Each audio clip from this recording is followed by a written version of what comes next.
Boa noite, está no ar mais uma edição do nosso Resenha Semanal. Hoje vamos falar, portanto, da reação dos mediadores do diálogo entre o Governo e a Renamo.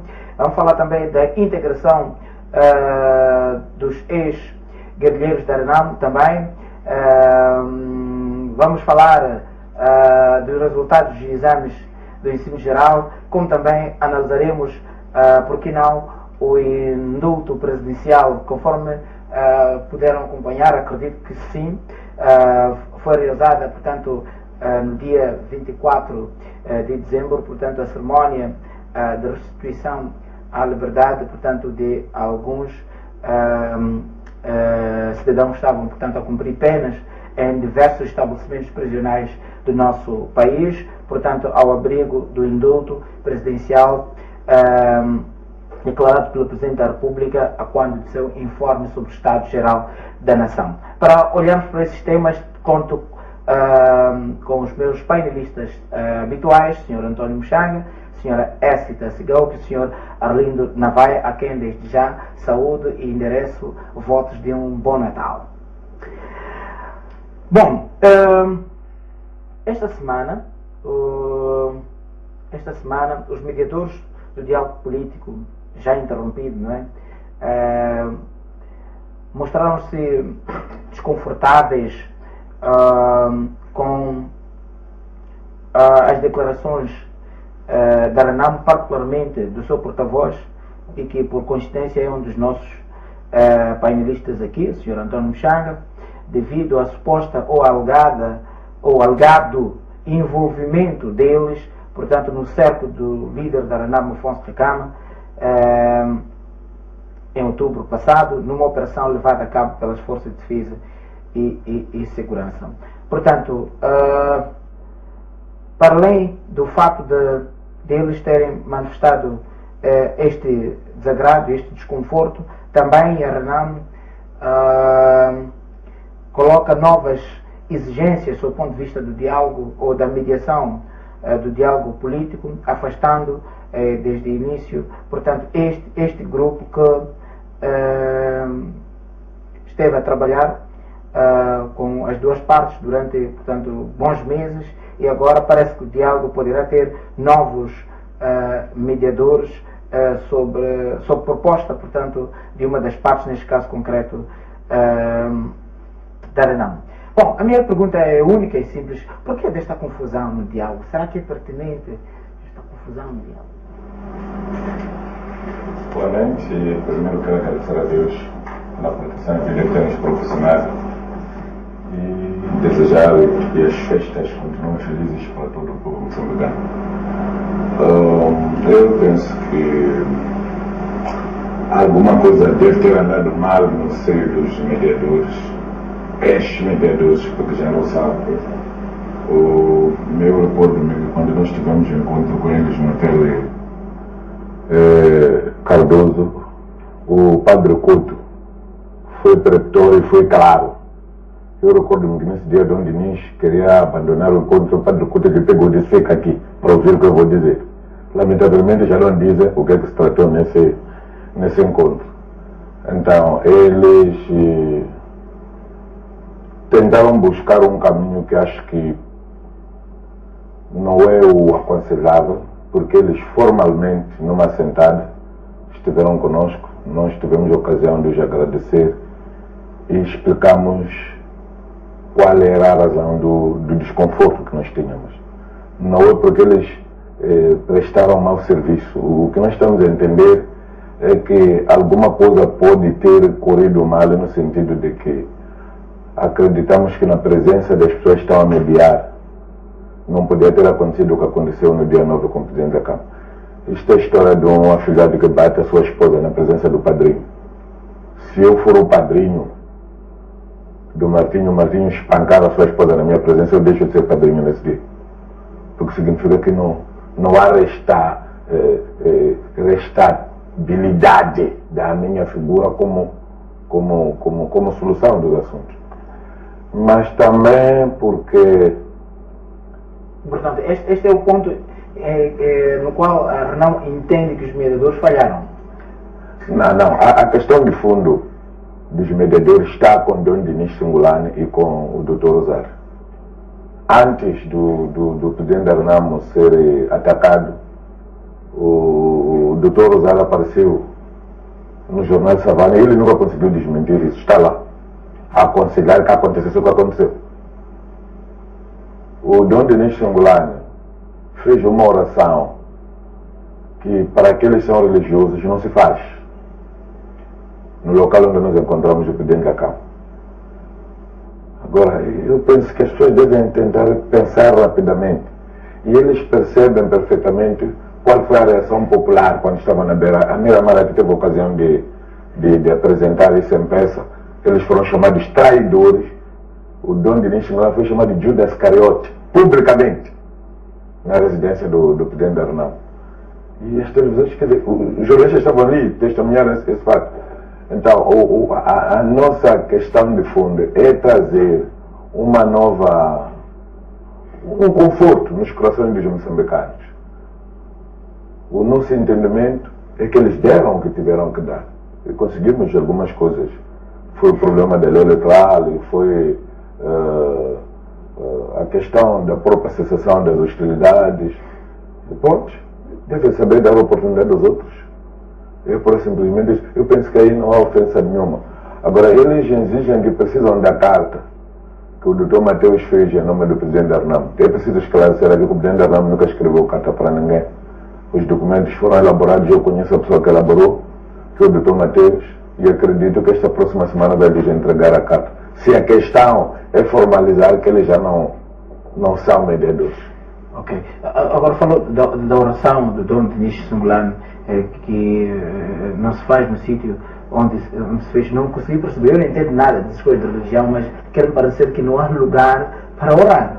Qualquer lugar você pode orar, não é sobre Chagas. Sim, mas é que quando... Eu estaria a entrar no Kruger Park. Nós quando estamos a orar para o Martinho, temos que saber que a oração é para o Martinho. Não se misturam as coisas. E ele está claro da oração que fez. Que graças a Deus aqui na Miramar está gravado. Porque eu vi, a Miramar tirou essa peça. Então, eles alegam que nós não podemos fazer pronunciamentos sobre eles. Mas o Dom Dinis Singulane e o Dr. Rosário sempre fizeram pronunciamentos públicos. Exato. Agora, por que eles podem fazer e nós não podemos fazer? É uma espécie de retaliação já. Não é nem retaliação. A questão de fundo é que claramente nós somos a parte legítima para fazermos declarações públicas. E eles deviam estar no silêncio, porque não são donos do assunto. Foram convidados para nos ajudar a arranjar o assunto. Okay. Então, eles tentaram ser protagonistas, sim. Não todos. Mas pelo menos os dois mais velhos.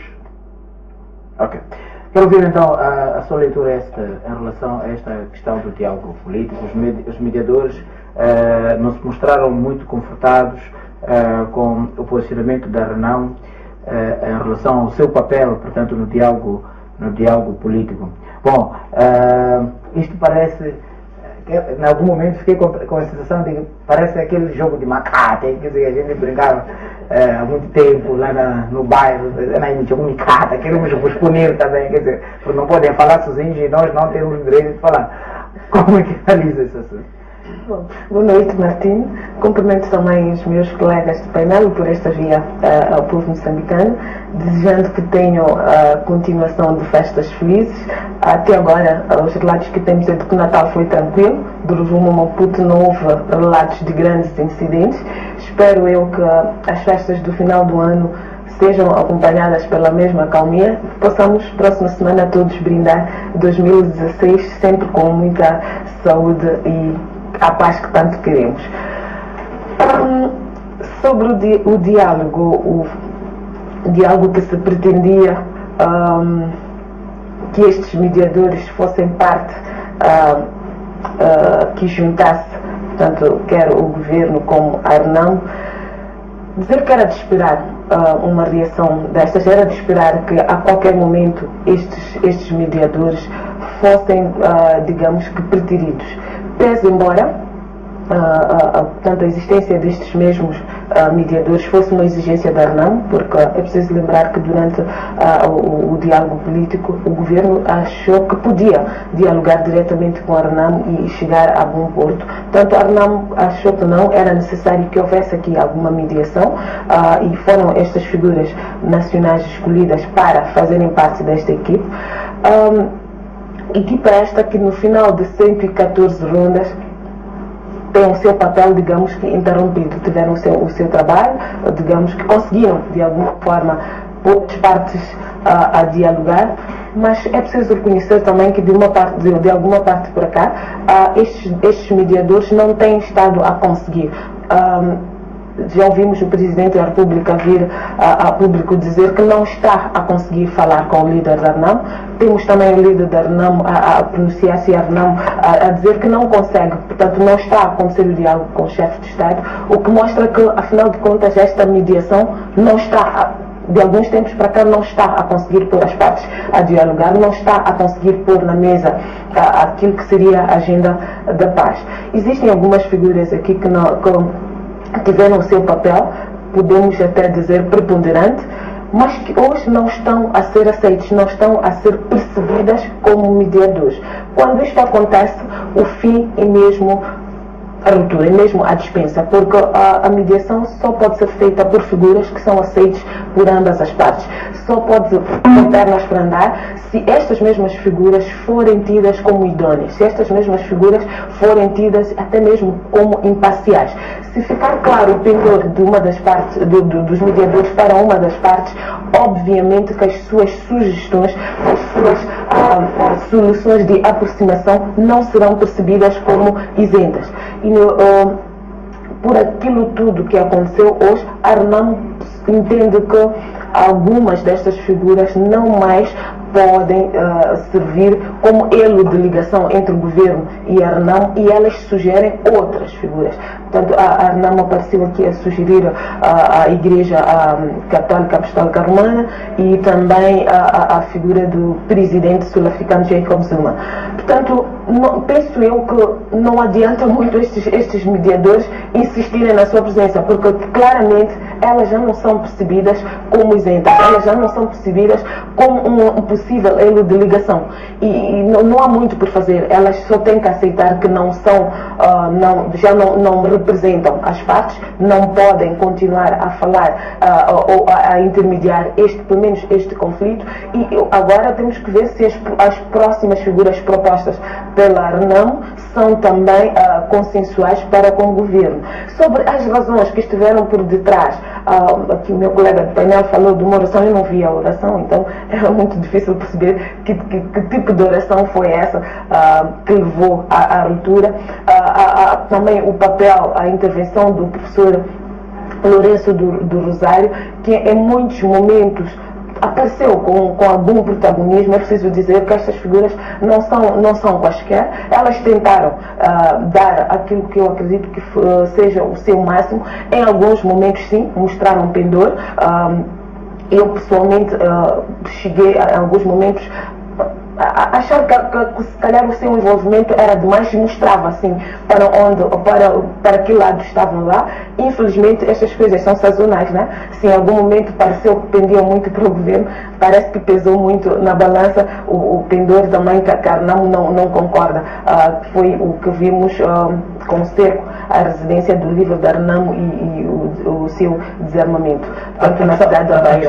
A questão-chave aqui, uma delas é que é o facto de até o Sr. Chaga fez o exemplo, usou o meu nome, né, para fazer o exemplo, em que no caso, ou na hipótese de ser o meu padrinho, ao permitir que de facto eu espanque a minha esposa na presença dele, ele não faça nada.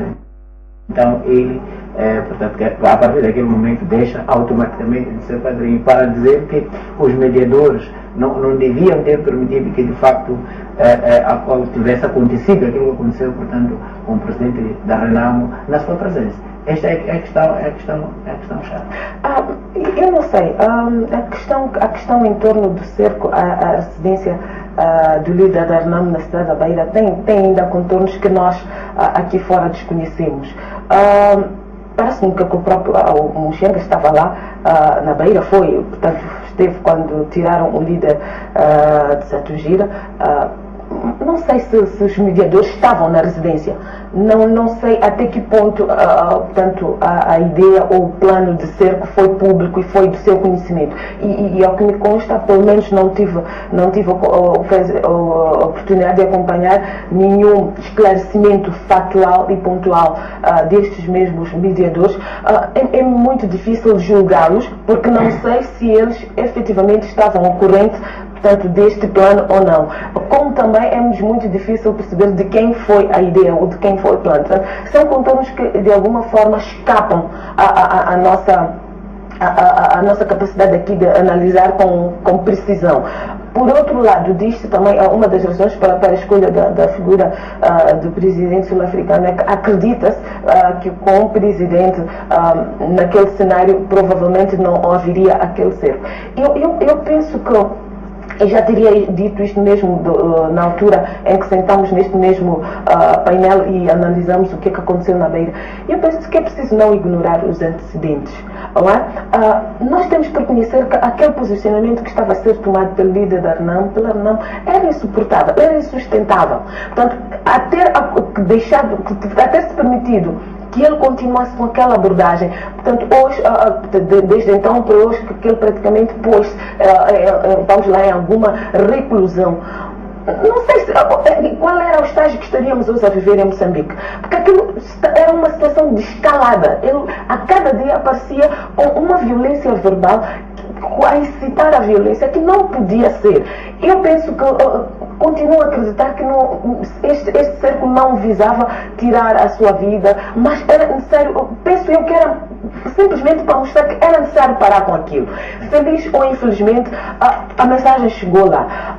Se esta foi a melhor via para continuar com o diálogo, se esta é a melhor via para, portanto, pôr as partes, para restaurar a confiança, é algo que precisa se debater, mas é preciso não esquecer o que é que levou àquele ponto alto. É que a situação era insuportável. E a continuar daquele jeito, se calhar teríamos hoje algo que não poderíamos mais pôr a mão.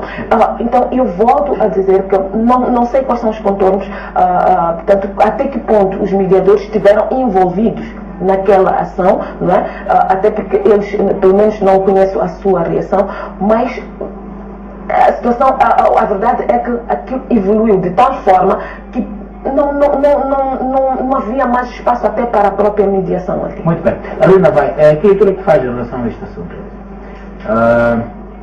Parece que aqui estamos mesmo numa situação de caça ao homem, mas que em algum momento isso deixa. Há uma espécie de um movimento a partir da saída de Afonso da Cama para a cidade da Beira, não é? Depois da sua invasão, não é? Que não se percebeu muito bem o teor, e estranhamente no meio daquilo o presidente da RENAM volta a desaparecer da Beira e vai para esse tal famoso distrito, parte incerta. Parece mais um labirinto que a gente está a criar no lugar de procurar, portanto, uma solução dentro desse processo. Boa noite, Martinho. Boa noite, caros colegas. E permita-me, por essa via também, agradecer a Deus por ter me concedido saúde e endereçar os meus votos para que os moçambicanos transitem o ano 2015 com paz. Relativamente à reação, primeiro a começar sobre a reação dos mediadores sobre o diálogo político, é preciso lembrarmos que os mediadores tiveram um papel muito importante no diálogo político, digamos, político-militar em Moçambique. É preciso associar isto.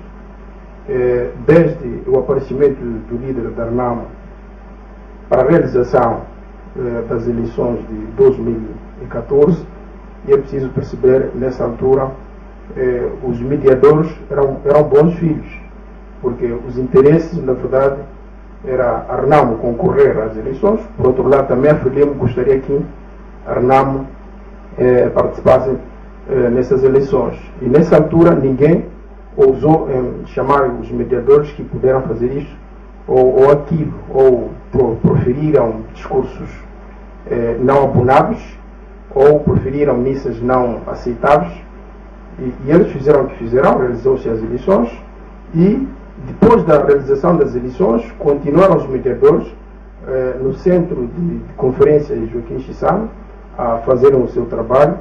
É preciso reconhecer que muitos acordos foram alcançados, apesar de que alguns hoje não foram implementados. E nós não podemos lançar a réia suja ou água suja aos mediadores como que não tivessem feito nada. Eles fizeram muito trabalho. E eles sempre vieram aqui reclamar que um dos problemas que existe é a intolerância política entre esses dois partidos.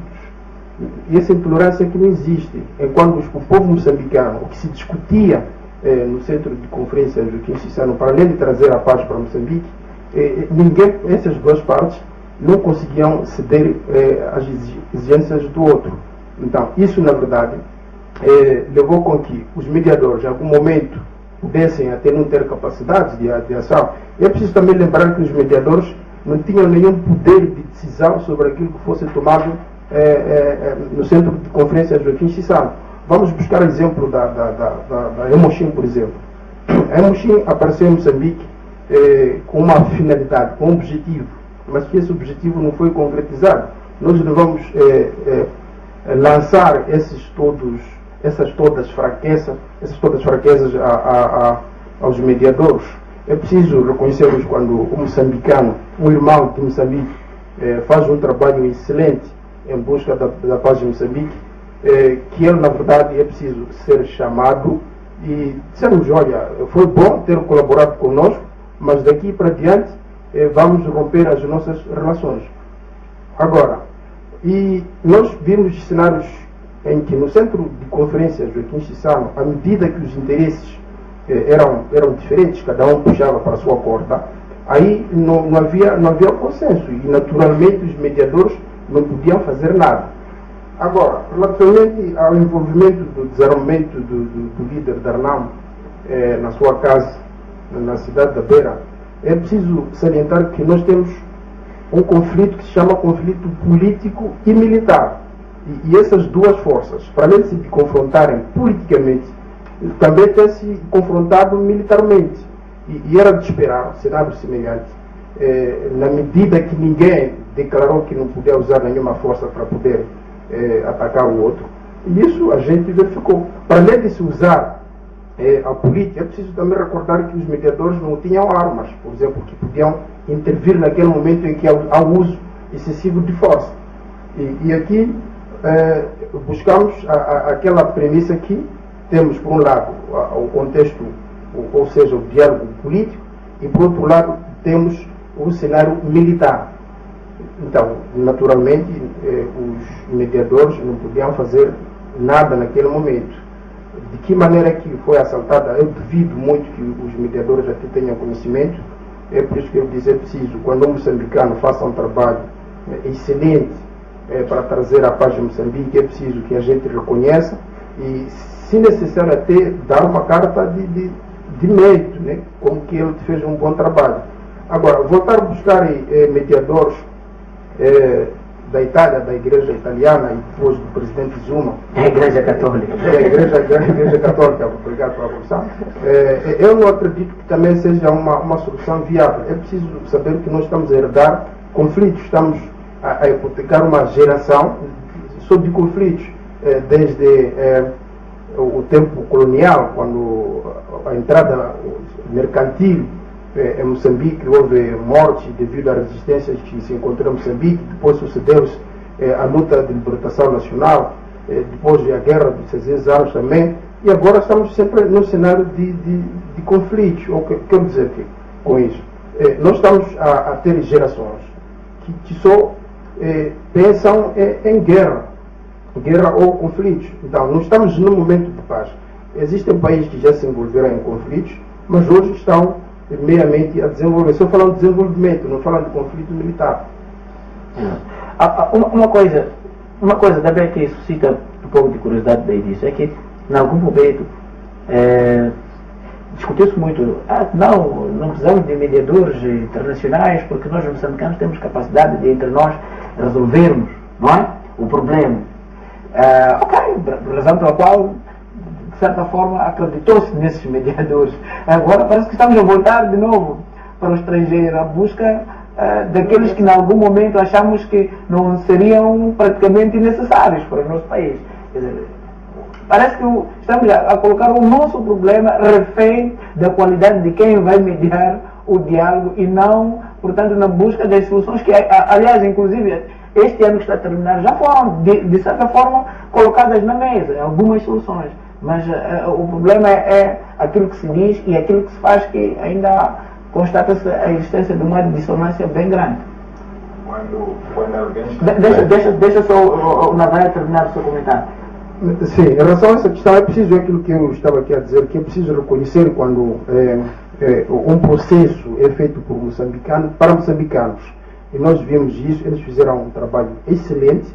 Na verdade, é aquilo que eu volto a sublinhar. Quando o interesse era comum para a realização das eleições de 2014, aqui os mediadores eram bons filhos, eram mediadores de casa, eram excelentes.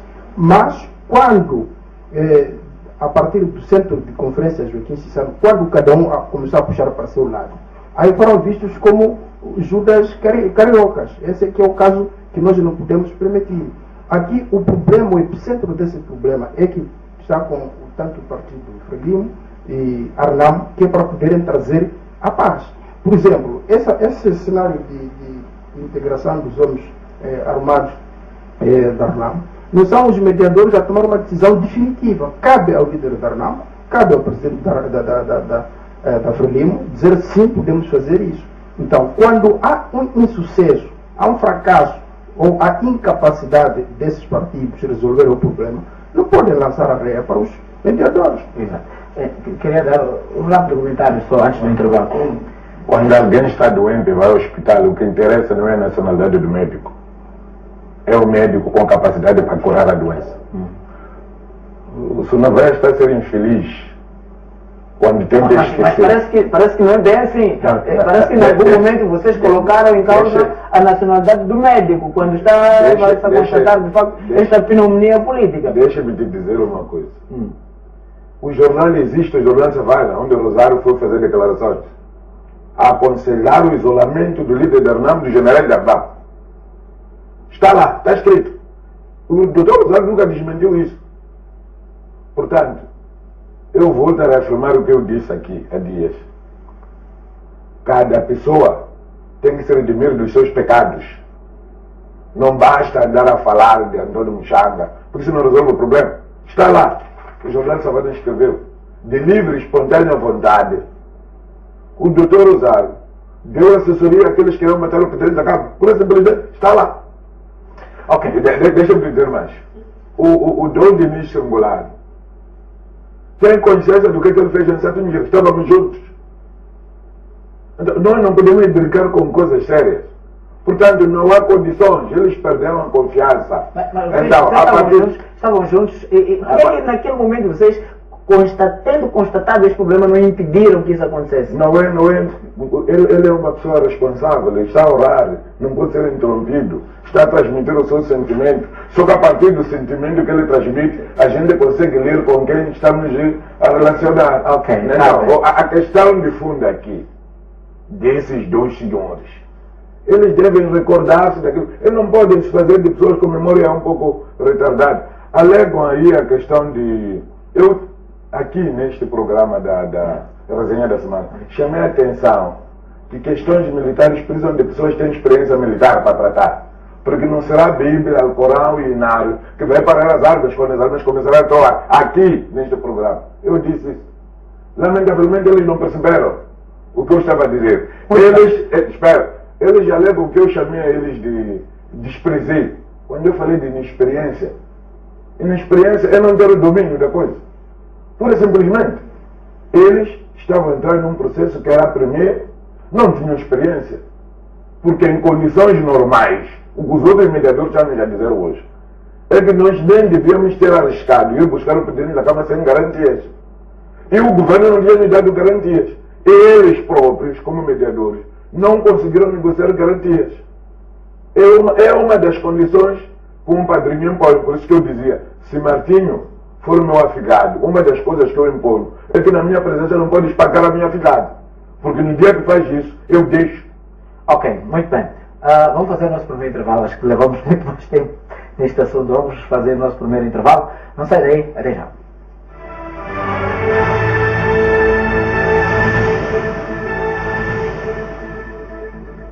Ok, estamos na segunda parte do resenha semanal. Queria muito rapidamente mesmo ouvir o vosso comentário, bem rápido mesmo, em relação à integração de alguns cidadãos, não vou dizer que são, mas que presumo que sejam homens armados da Renamo.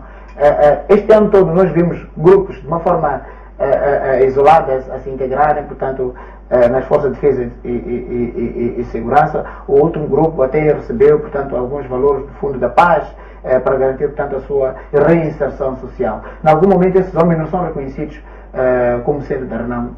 Afinal de contas, o que é que está a acontecer? Qual é a vossa leitura? A Renamo nunca reagiu em relação a estes homens que se integram, portanto, ao governo. São ou não são? Nós temos muitos membros da Renamo. Então nós temos membros do partido Renamo. Não, estou falando daqueles homens armados. Espera, deixa-me falar. Temos as pessoas da segurança, do líder da Renamo, que parte dos quais são as pessoas que têm armas em punho agora a combater contra o governo. Nós estamos a dizer que esses senhores não fazem parte daqueles efetivos militares da Renamo. Não fazem parte? Não fazem parte. Aqueles podem ter sido membros da Renamo, alguns até já abandonaram a Renamo, como o caso desse Mário, que nunca foi militar, era professor primário, foi expulso por mau comportamento, deixou a Renamo, foi para o MDM, há evidências disso, ele próprio sabe, abandonou o MDM, dedicou-se a assalto à mão armada, foi preso, estava na cadeia provincial de Quilimane, saiu, era vendedor de peixe no mercado municipal de Mucuba, onde a banca dele ainda espera por ele, e saiu de Mucuba, veio para Maputo, para dizer que é guerreiro da Renamo. É exatamente isto. Ok. Desculpa. Deixa-me concluir uma coisa. Eu, por exemplo, sou colaborador da Miramar, mas não sou jornalista da Miramar. Então, eu não posso, o fato de eu ser comentador da Miramar, dar-me o direito de dizer que eu sou jornalista da Miramar. É isto que temos que ficar claro às pessoas. Não vai, vocês confirmam que de facto este membro em algum momento fez parte do vosso partido? Este membro que está a ser aqui, digamos, vitimizado? Não, o suposto Mário, como o meu colega Mchanga disse, não temos a base de dados desse senhor. O que, na verdade, o que está em causa aqui da integração dos homens da Renamo é que existem, o que eu saiba, existem alguns que estão acantonados em alguns quartéis e que eu tenho percebido da comunicação social, são parte desses que têm escapulido para poderem entregar ao governo. Agora, assumir que o Mário que aqui foi referido, que passou do TNT, não foi professor, nós não temos referência disso, mas também não faz parte da base de dados do MDM, não o conhecemos. Exato. Que leitura rápida mesmo faz em relação a essa questão da integração dos homens? Nós estamos a ver muita gente não, ainda é pouca gente, mas gradualmente as pessoas vão se entregando às forças de defesa e segurança, alegadamente que são da Renamo. A Renamo nunca reagiu em relação a isso, agora fala-se de tal Sr. Mário, etc, mas há tantos outros que vieram nas matas, a imprensa publicou e a Renamo nunca reagiu em relação a isso. Ok, Martinho, vou pedir um minuto só para comentar uma questão que foi deixada aqui, solta pelo meu colega de painel. É sobre o diálogo. E eu penso que é preciso exigir seriedade e coerência. Porque enquanto nós continuarmos as voltas com esta questão, penso que não haverá mediação que fará efeito. O conflito, esta instabilidade que se vive hoje, na essência depende das partes. É preciso que a própria Renamo decida o que é que ela quer, como é que ela quer estar neste processo todo. É necessário também que o governo dê as suas garantias. Aquilo que a Renamo põe na mesa como condições, se é razoável, se não é razoável, e é importante que se tenha coragem de se dizer isto a Renamo pontualmente. Porque há exigências aqui que temos que reconhecer, não tem pernas para andar. E não penso que seja razoável, continuar aqui a alimentar estas esperanças. Por outro lado, é preciso ver que na semana em que o líder da RENAMO apareceu e mais uma vez afirmou que vai governar a partir de março, tivemos o seu porta-voz a dar um recuo. Portanto, cerca de 2 dias depois, o porta-voz apareceu a dizer que não, afinal há figuras para mediação.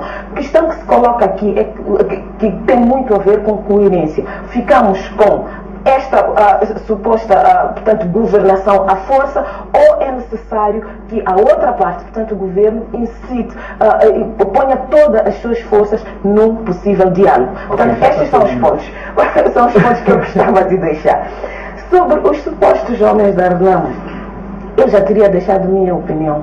Eu penso que, a existirem estes homens,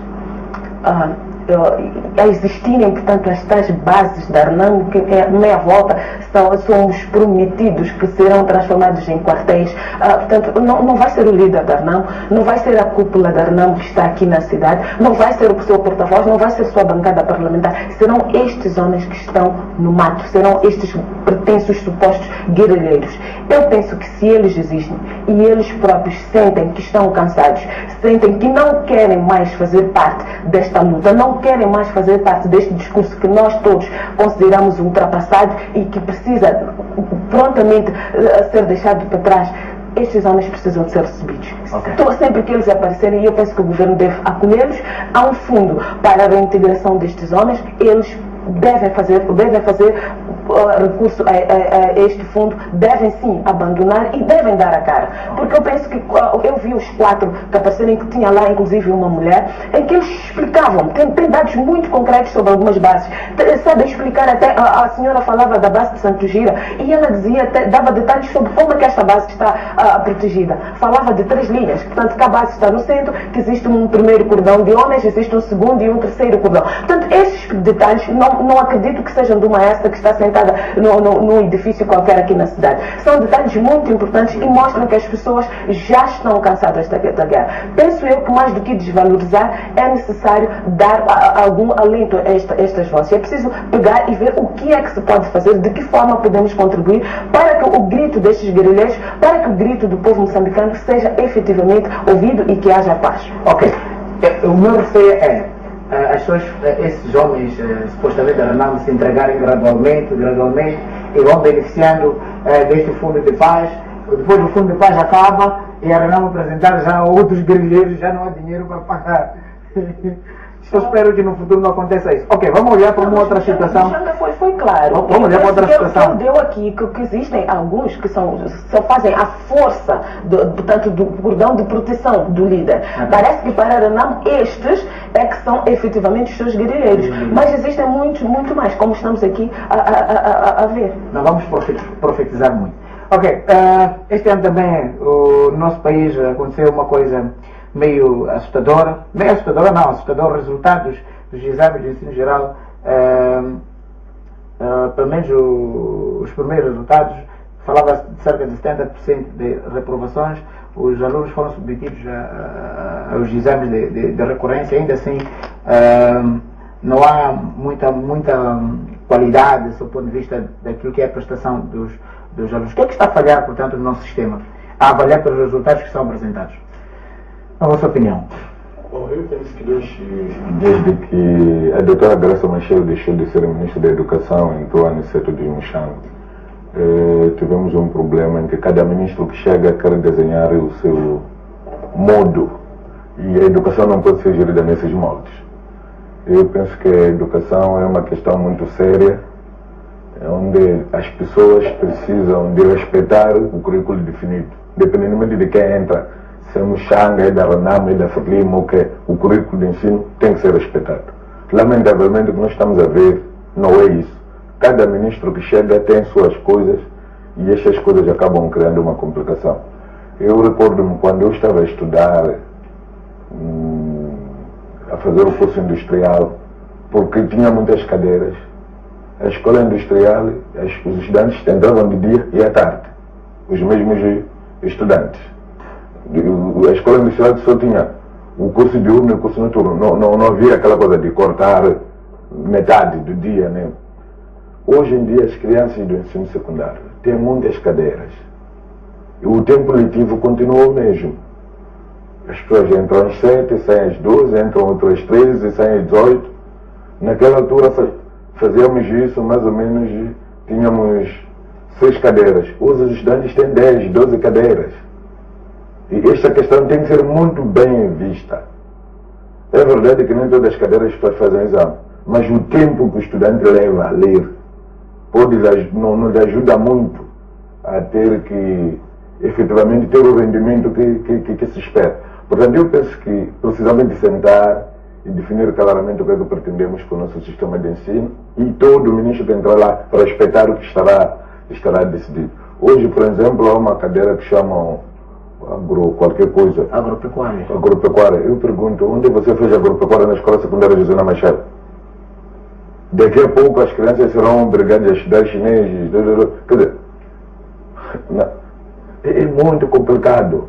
Nós acabamos culpando as crianças, mas as crianças em algum momento podem não ter culpa do que está acontecendo. Então nós, como encarregados de educação, como gestores do sistema de ensino, precisamos de ver o que é que efetivamente está a fazer. O que é que diz em relação aos resultados? Portanto, os exames espelham de facto aquilo que é a realidade da qualidade do ensino no nosso país? Não podemos negar, Martinho, porque não são normais, não é muito normal, não é tranquilo que a gente vê uma pauta com 50 estudantes e os 50 estão reprovados. Portanto, isto mostra claramente que em algum momento algo não está bem. Se é do lado do estudante, se é do lado, portanto, dos encarregados de educação, se é do lado do próprio sistema de educação, isto é que ainda temos que perceber. Eu não concordo muito que se atire as culpas para o tal do regulamento. Eu tentei perceber, porque se falava tanto do tal do regulamento, e fui perceber que o que o regulamento diz é que estabeleceu regras para a segunda época. Simplesmente isso. Portanto, que não seria o fato de alguém reprovar que teria automaticamente direito a uma segunda época. Portanto, que teria a segunda época quem não estivesse presente fisicamente, não fizesse o exame, então este que teria o exame. Isto faz algum sentido, porque não podemos assumir que crianças que em princípio só estão dedicadas portanto, à escola, são estudantes a tempo inteiro, que estejam aqui de alguma forma necessitadas de ir a uma segunda época. Penso que culpar ao regulamento é tapar o sol com a peneira, é preciso ir mais a fundo. Há algo mais aqui que nos está a escapar. Por outro lado também, não foi indiferente o fato de algumas escolas privadas, estudantes de escolas privadas terem feito exames, assim como alunos externos, terem tido notas surpreendentes. Contrariamente... E as escolas privadas que podem fazer exames em 3 dias, todos chamaram. Exatamente. Portanto, é preciso perceber aqui, sim, por um lado temos estes que tiveram notas surpreendentes, que tu dizes, mas o que é que aconteceu aqui? O que é que está por detrás? Portanto, penso eu que é preciso, estas notas, estas pautas mostram a necessidade de refletir-se. Tivemos no início do mandato do novo Ministro de Educação com várias rondas de reflexão, com várias personalidades, desde antigos ministros de educação, fazedores de educação, portanto falo aqui de professores encarregados de educação, e curiosamente, cerca de 7, 8 meses depois, somos brindados com estas notas. Quero-me parecer que ou estas reflexões não foram muito profundas, ou ainda continua a ignorar-se o cerne da questão. Porque eu lembro-me que nestas reflexões falou-se de um bocado de tudo, desde a componente salarial, portanto, métodos de avaliação, até as condições mesmo, portanto, que os estudantes estão expostos. Alguns intervenientes falaram de superlotação das aulas, portanto, um cenário que verifica-se nas escolas públicas, que talvez não é comum nas escolas privadas. Falam-se aqui o subaproveitamento destes alunos, que leva a algum momento ao aparecimento de explicadores, que às vezes os explicadores são os próprios professores. Portanto, foram aqui vários fatores arrolados. Se já conhecem, se houve estas reflexões, foram aqui postas na mesa várias tentativas de soluções, várias possíveis soluções, o que é que efetivamente está a faltar? Porque estas pautas mostram que há problemas no nosso sistema de educação. Muito bem, Navai, qual é a sua interpretação sobre isto? Obrigado, mas antes, porém, deixa-me só dar um embasamento do tema que antecedeu esses uns 5 segundos, para dizer que nós estamos a querer internacionalizar o nosso conflito político sem necessidade. Nós temos aqui boa gente e forças vivas que é para poderem trazer a paz. Tudo acadêmicos, é preciso envolver acadêmicos, todos os partidos políticos com representação não só na Assembleia da República, como também os extraparlamentares e também a própria sociedade civil. Mas indo a questão de reprovações, digamos, em massa, como disse aqui o meu colega Muxanga, nos últimos anos, cada ministro tem tendências de mudar o currículo escolar. Até eu pensei, quando o novo ministro da Educação, após a sua tomada de posse, uma das questões que fez, eu fui convidar o Presidente da República para dar aulas nas escolas primárias 2 mais 2 igual a 4.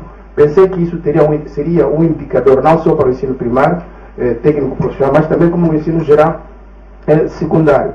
E é preciso perceber que, nesse cenário, para além do cenário dessas reprovações, nós, quando temos uma avaliação estatística, por exemplo, de 1000, uma amostra de 100 aprovados, então significa que há um problema, é preciso resolver-se. Esperava-se que a primeira época do exame, por exemplo, numa turma de 50 alunos, pudessem transitar 40 numa primeira fase e 10 ou 9 pudessem ir à segunda chamada, mas isso não aconteceu, foi o contrário. É que numa turma de 50 passaram 5 alunos e cerca de 40 ou 45 foram ao exame extraordinário, ao exame da segunda época. Isso não é tão viável.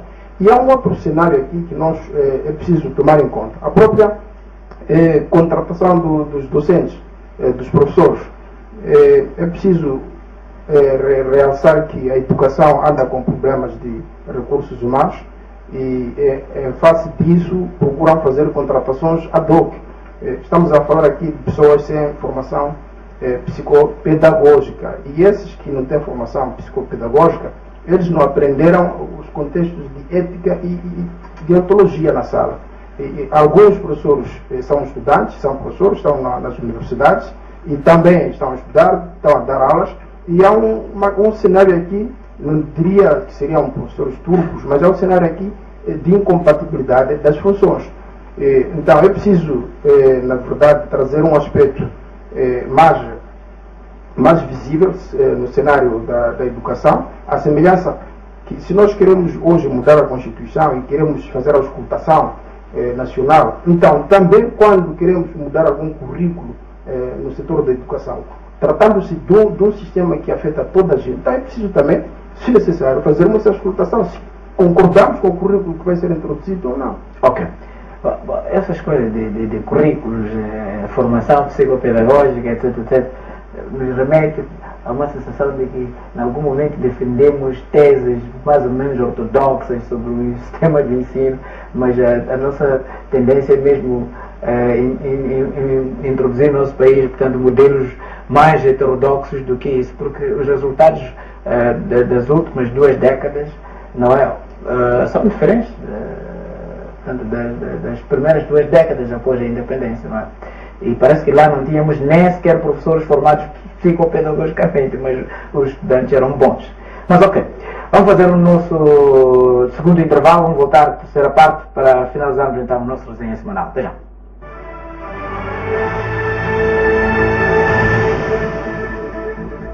Reportagens espetaculares. Conheça o brasileiro que fez fortuna no Caribe. Ele trabalha num lugar paradisíaco e ganha mais de 80 mil reais por mês. Você não pode perder. Muito bem, estamos na terceira e última parte do resenha semanal. Bom, queria ouvir o vosso comentário rápido também, porque já não nos sobra muito tempo, sobre esta questão do indulto presidencial. A questão é única e simples, é que quer-me parecer que algumas pessoas ou alguns cidadãos em situação de reclusão não perceberam, portanto, o sentido de indulto presidencial. Tanto mais que houve reclamações, por exemplo, em Sofala, algumas pessoas interpelaram a governadora, dizendo, não, nós já cumprimos nossa pena, queremos sair, etc. Parece que houve problema de interpretação, portanto, do indulto presidencial. Bom, antes de comentar isso, deixe-me dizer que os arquivos da revista Tempo têm dados muito importantes sobre os guerrilheiros da Arnamo que durante a luta de 16 anos abandonaram a Arnamo para se beneficiar da petistia. Feitas as contas, passam a 100 mil, mas isso não parou a guerra. Teve que se assinar o acordo de paz a 4 de outubro para a situação terminar. Portanto, pensar que andar e dizer que há dinheiro do fundo de paz, as pessoas que venham para resolver o assunto, acho que não. Até o meu pensamento é igual ao seu. É capaz de acabar o dinheiro e depois aparecerem os verdadeiros guerrilheiros e o Estado ficar engasgado. Em relação à questão do indulto presidencial, nós tivemos a oportunidade de tentar abordar essa questão aqui. Aliás, a Miramar foi pioneira a levantar esta questão através deste nosso painel e onde chamávamos a atenção sobre os números. O indulto é boa iniciativa, mas cometeu-se esta questão de número. E as pessoas, para se beneficiarem do indulto, devem requerer. Não pode ser uma questão automática. Então era preciso que tivesse se preparado o decreto presidencial e houvesse esclarecimento. Significa que este processo deve ter começado a ser preparado com 2, 3 meses de antecedência. E as pessoas devem requerer, tendo em conta que não são todos que vão sair. Então é preciso as pessoas requerer. E esperar pelos despachos. E esperar pelo despacho. Esse despacho é preparado pelo ministro que superintende a área da Justiça, na presença do Presidente da República.